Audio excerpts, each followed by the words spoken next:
ഖദ് അഫ്ലഹ മൻ തസക്ക, ഫിത്ർ സക്കാത്ത് കൊടുത്ത ആൾ വിജയിച്ചു. റമളാന്റെ നോമ്പ് അത് എന്തെങ്കിലും പോരായ്മകൾ ഉണ്ടെങ്കിൽ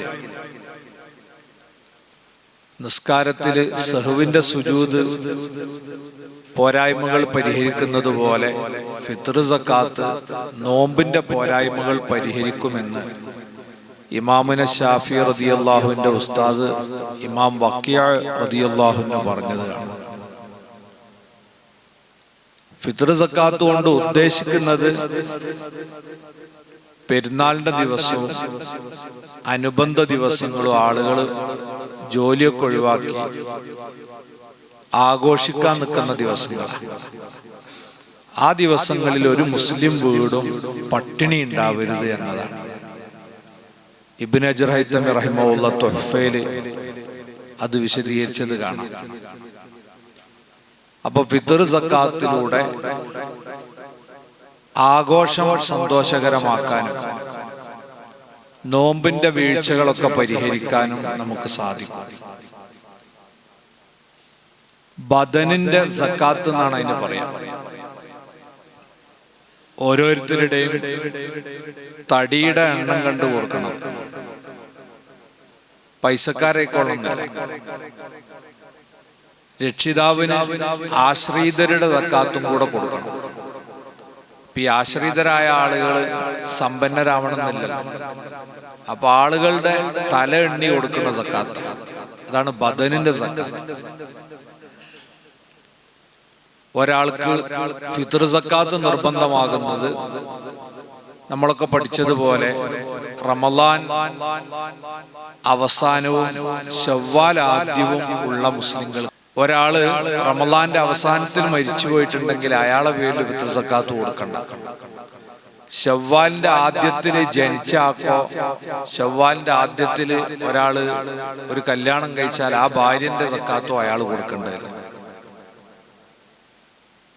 റമളാന്റെ അവസാനവും ശവ്വാലിന്റെ ആദ്യവും കൂടി ഉള്ള ആളുടെ കൊടുക്കേണ്ടത്. അതുപോലെ ഒരാൾ സക്കാത്ത് കൊടുക്കേണ്ടത് അയാളുടേതും അയാളുടെ ഭാര്യയുടേതും ചെറിയ കുട്ടികളുടേതും അയാൾ കൊടുക്കണം. ജോലി ചെയ്യാൻ പ്രായമൊക്കെ ആയ കുട്ടികളുടെയാണെങ്കിൽ വാപ്പക്ക് നിർബന്ധമല്ല, അവൻ തന്നെയാണ് നിർബന്ധം. അവന്റെ കയ്യിൽ പൈസ ഇല്ലെങ്കിലോ അവൻ സക്കാത്ത് നിർബന്ധമില്ലാത്ത ആളായി. എന്നാ വാപ്പ കൊടുക്കുകയാണ്, അവൻ്റെ അടുത്ത് പൈസ ഒന്നും ഇല്ല.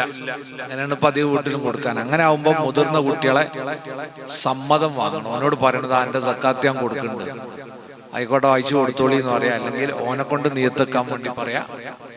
എന്നാലേ അതാവുള്ളൂ. അല്ല വെറുതെ അരി കൊടുക്കല.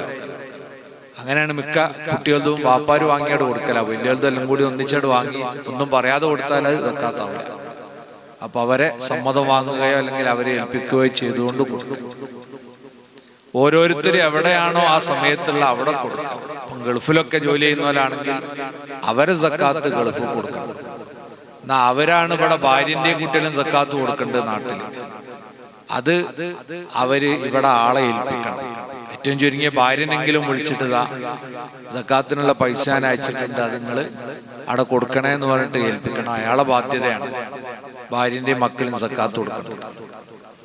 ഭാര്യ സമ്പന്നയാണ്, ഭർത്താവ് പണമൊന്നുമില്ലാത്ത ആളാണ്.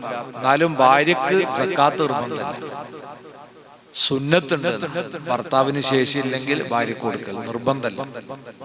അത് സ്ത്രീകളോടുള്ള ഭാര്യമാരോടുള്ള ഉത്തരവാദിത്വമൊക്കെ ഭർത്താക്കന്മാർക്കാണ്.